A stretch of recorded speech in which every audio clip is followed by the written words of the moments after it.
जय हिंद दोस्तों, स्वागत है आपका। आज के जीटेट क्लास में हम लोग देखने वाले हैं बाल विकास से पूछे गए प्रश्नों को। आज आप C TET, UP TET, CG TET, MP TET सभी टैट परीक्षाओं में पूछे गए प्रश्नों को देखिएगा, जो आपकी परीक्षा के लिए बहुत ही इम्पोर्टेंट होने वाली है। तो चलिए स्टार्ट करते हैं।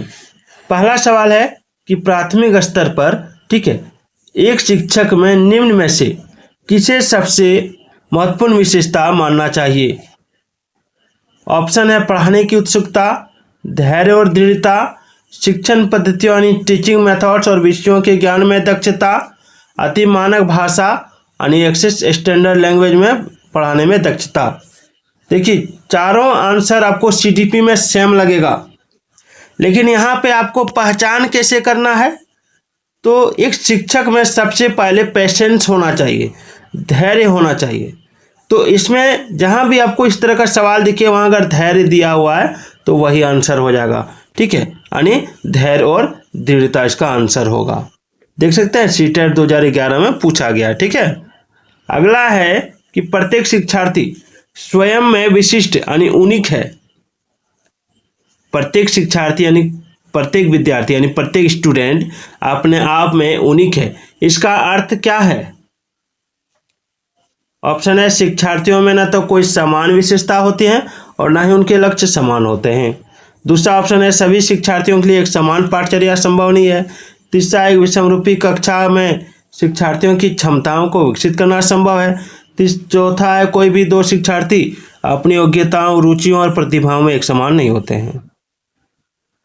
तो देखिए, इसका राइट आंसर होगा कि इसका अर्थ है कि कोई भी दो शिक्षार्थी अपनी योग्यताओं, रुचियों और प्रतिभाओं में एक समान नहीं होता है, इसलिए उन्हें अपने में यानी स्वयं में विशिष्ट यानी यूनिक माना गया है, ठीक है।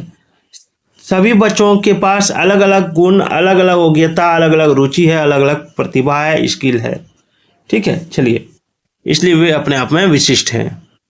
अगला है कि शिक्षक एवं विद्यार्थी के मध्य कैसा संबंध होना चाहिए?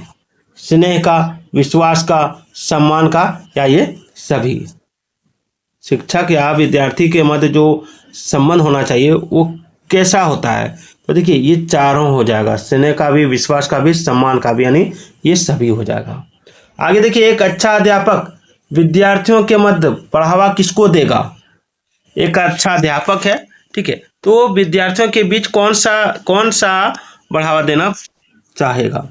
कंपटीशन यानी प्रतियोगिता की भावना को, सहयोग यानी कोऑपरेशन की भावना को, प्रतिद्वंद्विता यानी रिवाइलरी की भावना को, तटस्थता यानी न्यूट्रलिटी की भावना को। तो देखिए, एक अच्छा अध्यापक जो है, ठीक है, वो विद्यार्थियों के मध्य जो बढ़ावा देगा, जो भावना यानी जो उसके अंदर भावना जगाएगा, वो जगाएगा आपका सहयोग की भावना को, ठीक है। सहयोग की भावना को विद्यार्थियों के अंदर जगाना बहुत ही इंपॉर्टेंट होता है। देख सकते हैं यूटीटी टैट 2011 में पूछा गया, उत्तराखंड टैट में। शिवानी द्वारा पूछे गए एक प्रश्न का उत्तर शिक्षक तत्काल नहीं दे सकता है, तो शिक्षक की प्रतिक्रिया क्या होनी चाहिए? शिक्षक द्वारा शिवानी को चुप करा देना चाहिए, शिक्षक द्वारा शिवानी का ध्यान बटा देना चाहिए, शिक्षक को कहना चाहिए मैं नहीं जानता हूं, या शिक्षक द्वारा इस प्रश्न का सही उत्तर बाद में समझाकर देना चाहिए, समझकर देना चाहिए। तो देखिए, क्लास में आप ये नहीं कर सकते हैं कि मैं नहीं जानता हूँ, या उसको चुप नहीं करा सकते हैं, या फिर उसका ध्यान कहीं और नहीं बटा सकते हैं, ठीक है। आपको इसका प्रश्न का सही उत्तर बाद में समझकर देना होगा, ठीक है। चलिए, बच्चों की जिज्ञासा, क्यूरियोसिटी शांत करनी चाहिए। कैसे? जब शिक्षक फुर्सत में हो, जब विद्यार्थी फुर्सत में हो, कुछ समय के पश्चात, या तत्काल जब विद्यार्थी द्वारा जिज्ञासा की गई है, यही होगा।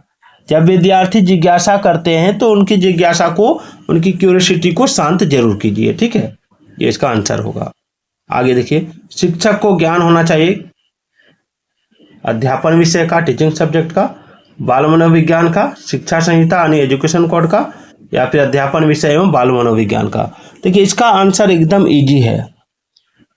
आपको केवल बाल मनोविज्ञान का ज्ञान रहेगा तो नहीं होगा, आपको अध्यापन विषय यानी जो सब्जेक्ट आप पढ़ाइएगा उसमें भी आपका पकड़ होना चाहिए। बालक का विकास परिणाम है किसका?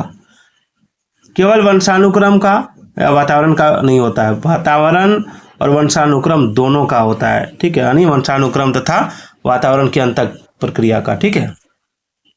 चलिए, विद्यालयों में श्रम की स्फूर्ति का विकास करने के लिए शिक्षक को क्या करना होगा? विद्यालयों में श्रम की स्फूर्ति का विकास करने के लिए शिक्षक को क्या करना होगा?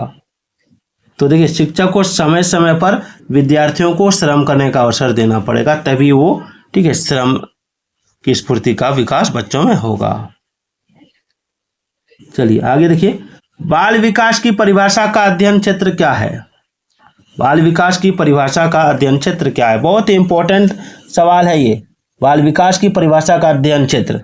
तो देखिए, बाल विकास की परिभाषा का अध्ययन क्षेत्र है किसी बच्चे के संज्ञानात्मक, सामाजिक तथा दूसरे सामर्थ्यों के क्रमिक विकास के लिए उत्तरदायी होगा, ठीक है। चलिए आगे बढ़ते हैं। प्राथमिक शिक्षा के लिए बाल मनोविज्ञान का ज्ञान आवश्यक है, क्यों? प्राथमिक शिक्षक को बाल मनोविज्ञान यानी सीडीपी का ज्ञान क्यों आवश्यक है? क्यों उन्हें सीडीपी का ज्ञान होना चाहिए? क्योंकि यह बच्चों के व्यवहार को समझाने में शिक्षक की सहायता करता है, ठीक है। अपने विद्यार्थियों को समझने के लिए एक शिक्षक में अच्छी जानकारी होनी चाहिए। किसकी?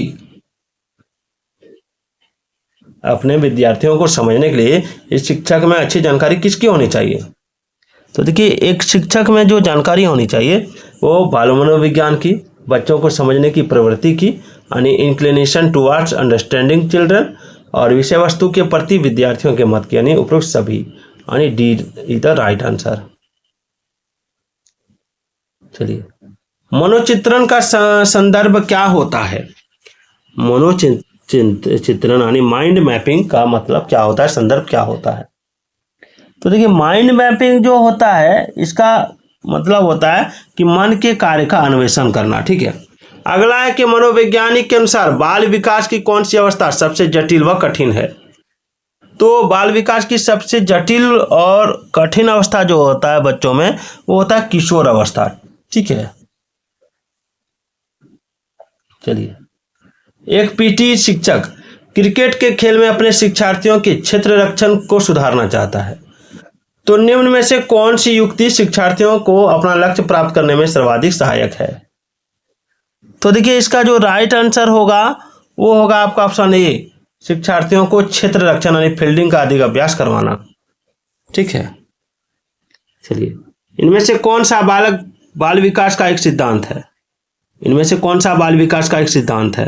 तो देखिए, बाल विकास का जो सिद्धांत है वो इसमें कौन सा होगा?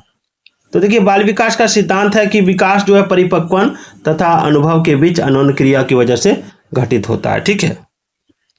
आगे निम्नलिखित में से कौन सा बाल विकास का एक सिद्धांत नहीं है? इसमें कौन सा बाल विकास का सिद्धांत नहीं है? तो ऑप्शन डी, सभी विकास तथा अधिगम एक समान गति से आगे बढ़ते हैं, इसका सिद्धांत नहीं है, ठीक है। देख सकते हैं सीटेट 2015 में पूछा गया था। अपनी कक्षा के बच्चों को उनकी अपनी अवधारणाओं को बदलने में आप किस प्रकार सहायता करेंगे? तो देखिए, इस प्रश्न का आंसर हो जाएगा आपका ऑप्शन बी, तथ्यात्मक जानकारी देकर, ठीक है। चलिए, बाल मनोविज्ञान का क्षेत्र कौन सा है? बाल मनोविज्ञान का क्षेत्र कौन सा है? तो देखिए, बाल मनोविज्ञान का जो क्षेत्र है वो है गर्भावस्था से किशोर अवस्था की विशेषताओं का अध्ययन, ठीक है। चलिए आगे बढ़ते हैं। अगला सवाल है कि वह अवस्था जो माता के 21वें गुणसूत्र जोड़े के अलग न हो पाने के कारण होती है, क्या कहलाती है? वह अवस्था जो माता के 21वें गुणसूत्र जोड़े के अलग न हो पाने के कारण होती है, क्या कहलाती है? तो वह अवस्था कहलाती है आपका ऑप्शन ए, डाउन सिंड्रोम। तनाव को कम करने के अप्रत्यक्ष ढंग क्या कहलाते हैं?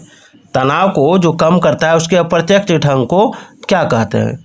तो देखिए, उसके अप्रत्यक्ष ढंग को कहेंगे हम लोग ऑप्शन बी, रक्षात्मक आंतरिकता।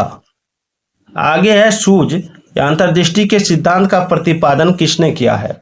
देखिए, सूझ या अंतर्दृष्टि के सिद्धांत का प्रतिपादन किया आपका गेस्टाल्टवादी मनोवैज्ञानिक ने।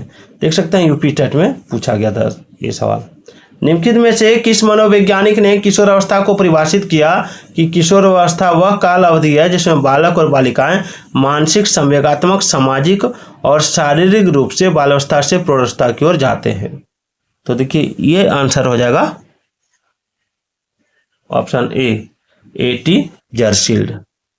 आगे निम्नलिखित में से कौन सा कथन विकास के समीप दुराभिमुख सिद्धांत का प्रतिनिधित्व करता है? तो देखिए इसका राइट आंसर होगा ऑप्शन सी, मोतियों को धागे में पिरोने से पहले बच्चे गेंद को पकड़ने की क्षमता विकसित करते हैं। वीडियो कैसी लगी कमेंट जरूर कीजिएगा। देख सकते हैं सीटेट 2024 में पूछा गया था।